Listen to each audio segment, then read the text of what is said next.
I want to find the limit as x approaches 400 from the right of the greatest integer function x. First, we should understand what this greatest integer function x is. So the greatest integer function x is the greatest integer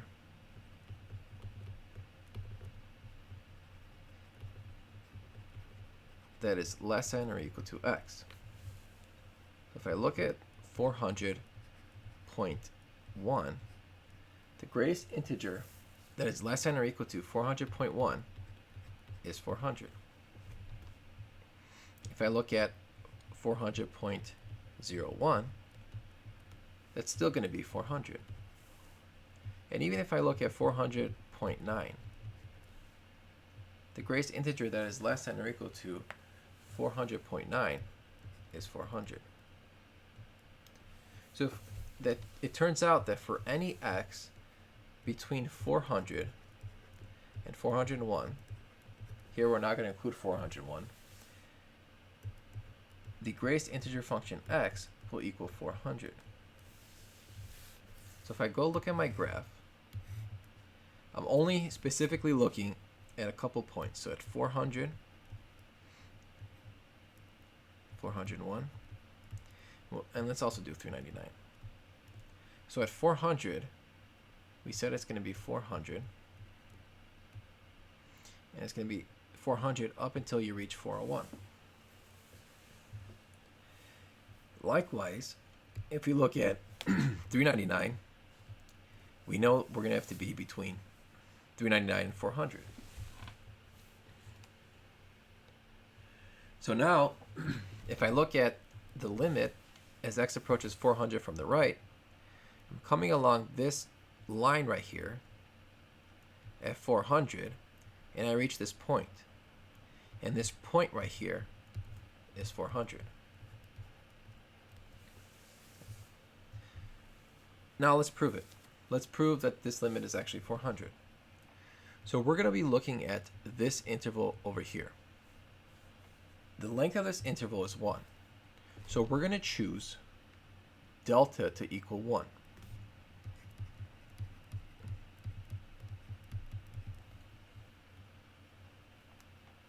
So for any epsilon that's greater than 0, that 400 less than x less than 400 plus delta, we know that the absolute value of the greatest integer function x minus 400 is going to be 0, which in turn is less than epsilon. So it's less than epsilon, obviously, from this condition right here. Okay, let's see why is it 0. Well, I said I'm going to be looking at this interval right here. In this interval, the y value is always 400. It's a nice constant 400. So no matter where I'm going to be in this interval, the y value is 400, and when I subtract it by my limit, so this part right here is my limit, and this is my function. So when I subtract my function with my limit, it's always going to be 0. It's the same thing. And that is less than epsilon. So that proves it. Next, I want to look at the limit as x approaches 400 from the left. So because I'm looking from the left, I want to pick values that are going to be around like 399.9, 399.999. So I'll be looking at values really close to 400 from the left here. And that's going to approach this hole, which turns out to be at 399. So we say that the limit here is 399. Similarly, I'm going to be looking at this interval from 399 to 400. The length of this interval is 1. So I'm going to choose delta to equal 1. And for any epsilon that's greater than 0, such that x is between, sorry, not 400, it's going to be between 399 less than x and less than 400 minus delta. Okay. Because this will in turn be x will be between 399 and 400. Okay, so we want to choose delta to equal 1. Okay. So in this case, the absolute value of the greatest integer function x and 400, not 400, we said 399, sorry. So 399 is going to equal 0, which is less than epsilon. So any value on this interval is going to have 399. So when I take that value, so my function here will take on 399 in that interval, and my limit is 399, so that difference has to be 0, which is less than epsilon. So that also proves it. Okay, next I want to look at a different one-sided limit. So I'm going to look at f of x is equal to x squared times sine 1 over x for x less than 0, and square root of x for x greater than 0. So I want to look at the limit as x approaches 0 from the right of f of x first. Okay, so if we're looking from the right, that means we're x is greater than 0. So our function is going to be square root of x. So that's going to be x approaching 0 from the right of square root of x. And we know that's just 0. You just plug it in to the function there to get 0. And to prove this limit, we would show that, okay, the absolute value of f of x minus my limit is less than epsilon. So in this case, my function is square root of x, my limit is 0. We want that to be less than epsilon. So that means the absolute value of x is between negative epsilon and epsilon. So if I square everything, this will just be x will have to be greater than or equal to 0 and less than epsilon squared. Okay, so it's no longer negative, so that's why we're going to say it's 0. So it takes on values between negative epsilon and epsilon, so the square root of x. So it's all these values here, which 0 is a part of.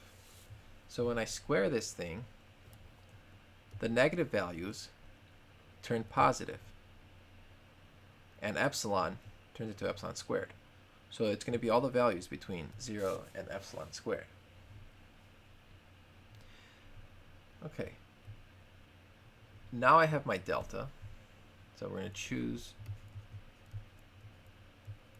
delta to be epsilon squared. And when I do that, the limit will then be 0. So that completes the proof. Okay, next I want to be looking at the limit from the left.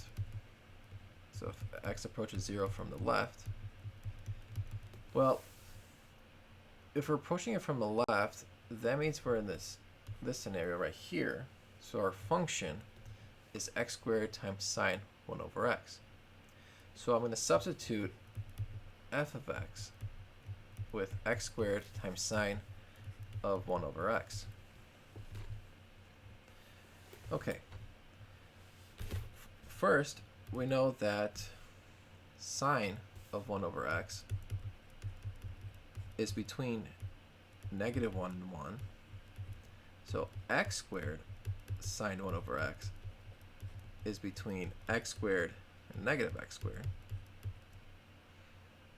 So we can use the Squeeze theorem to show that the limit as x approaches 0 from the left of negative x squared is 0, and of x squared is also 0, So that forces x squared sine 1 over x to also go to 0. So the limit by the squeeze theorem is 0. Okay. So now let's prove this. Okay. We know since x squared minus 0, so the x squared coming from here, the 0 coming from here, is the same thing as the absolute value of negative x squared minus 0.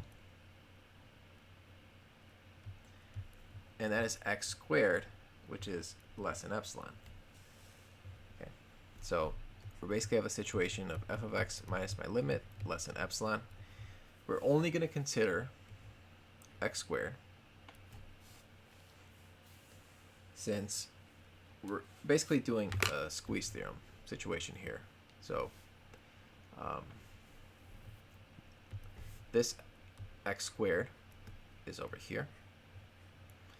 This negative x squared is over here.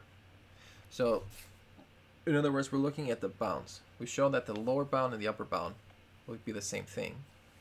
It's still going to be x squared when you take the absolute value. And so that's going to be x squared less than epsilon. So that means that the absolute value of x will be less than the square root of epsilon. Okay, so we're just basically square rooting it, and the square root of x squared will be the absolute value of x.